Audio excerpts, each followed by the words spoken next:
उत्तर प्रदेश में एनडीए की दीवारों में आई दरार। पंचायत चुनाव से पहले सहयोगी दलों ने बीजेपी को दिखाया आईना। अनुप्रिया पटेल, संजय निषाद और राजभर अब अकेले चलने को तैयार। क्या योगी आदित्यनाथ को मिल गई 2027 की सबसे बड़ी चेतावनी? उत्तर प्रदेश की राजनीति में इन दिनों एक अनदेखा भूचाल उठ रहा है। वो भूचाल जिसे बड़े चैनल, बड़े चेहरे और कथित राजनीतिक विश्लेषक अब भी अनदेखा कर रहे हैं। लेकिन अगर आपने इन संकेतों को पकड़ लिया तो जान लीजिए 2027 का राजनीतिक नक्शा अभी से तैयार हो रहा है। बीजेपी के लिए सबसे बड़ी चुनौती विपक्ष नहीं है, चुनौती अपने ही आंगन से उठ रही है। और अब ये सिर्फ अटकलें नहीं बल्कि खुलेआम ऐलान बन चुका है।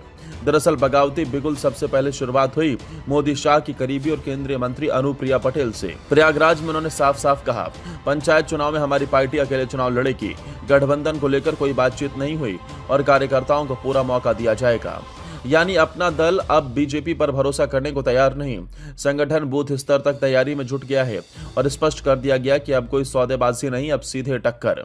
अनुप्रिया पटेल की आवाज के साथ ही दूसरी गूंज आई संजय निषाद की ओर से। योगी सरकार में मंत्री और निषाद पार्टी के प्रमुख संजय निषाद ने साफ कह दिया, अगर समाज को आरक्षण और अधिकार नहीं मिलेगा तो 45 सीटें तो अभी हारे हैं, आगे सरकार से भी हाथ धो बैठेंगे। मत्स्य मंत्री की यह बात केवल नाराजगी नहीं, सीधी धमकी है। या तो हिस्सेदारी बढ़ाओ या सत्ता से बाहर होने की तैयारी करो। ओम प्रकाश राजभर की सुभाषपा भी अलग राह पर है। राजभर अभी तक योगी आदित्यनाथ के साथ मंच साझा करते हुए फोटो खिंचवा रहे थे। उनके बेटे को सुरक्षा मिल रही थी। लेकिन अब उनकी पार्टी सुभाषपा के राष्ट्रीय महासचिव अरुण राजभर ने भी ऐलान कर दिया, पंचायत चुनाव हम अकेले लड़ेंगे, गठबंधन पर कोई भरोसा नहीं। ये सिर्फ चुनावी रणनीति नहीं, एक बहुत बड़ा राजनीतिक संदेश है। वो संदेश जिससे 2027 के विधानसभा चुनाव की तैयारी का आगाज माना जा सकता है। इन तीन दलों, अपना दल, निषाद पार्टी, सुभाषपा का वजूद भले शहरी क्षेत्रों में कम हो, लेकिन ग्रामीण अंचलों में इनकी गहरी पकड़ है और वहीं पर बीजेपी की पकड़ सबसे ज्यादा डगमगाई है।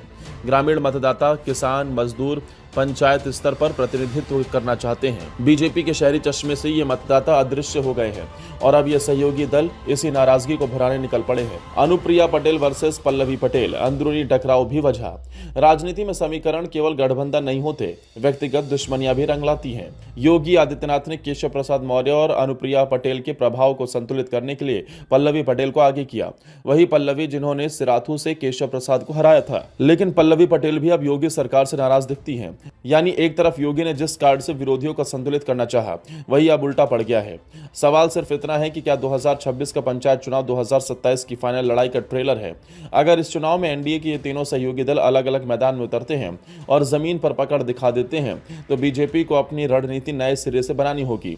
खबरें ये भी है कि अनुप्रिया पटेल 2027 में समाजवादी पार्टी से हाथ मिला सकती हैं। संजय निषाद और जयंत चौधरी की आरएलडी भी साथ आ सकती है।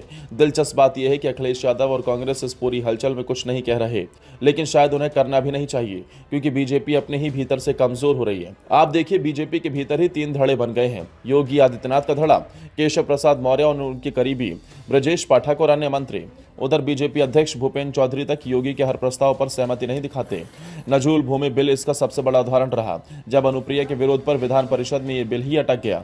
उत्तर प्रदेश की राजनीति अब पुराने तरीके से नहीं चलेगी। जातिगत समीकरण, ग्रामीण गुस्सा, पंचायत प्रतिनिधित्व और अंदरूनी असंतोष, ये चार ऐसे तत्व हैं जो 2027 में योगी आदित्यनाथ को फिर से मुख्यमंत्री बनाना मुश्किल कर सकते हैं। बीजेपी को अब तय करना होगा, साझेदारों को सम्मान देंगे या फिर अकेले लड़ेंगे, क्योंकि अब संकेत साफ है, पंचायत चुनाव केवल स्थानीय चुनाव नहीं है, ये मुख्यमंत्री की कुर्सी तक का रास्ता है। आप देखते रहिए हमारी वीडियो, पसंद आए तो लाइक शेयर करें।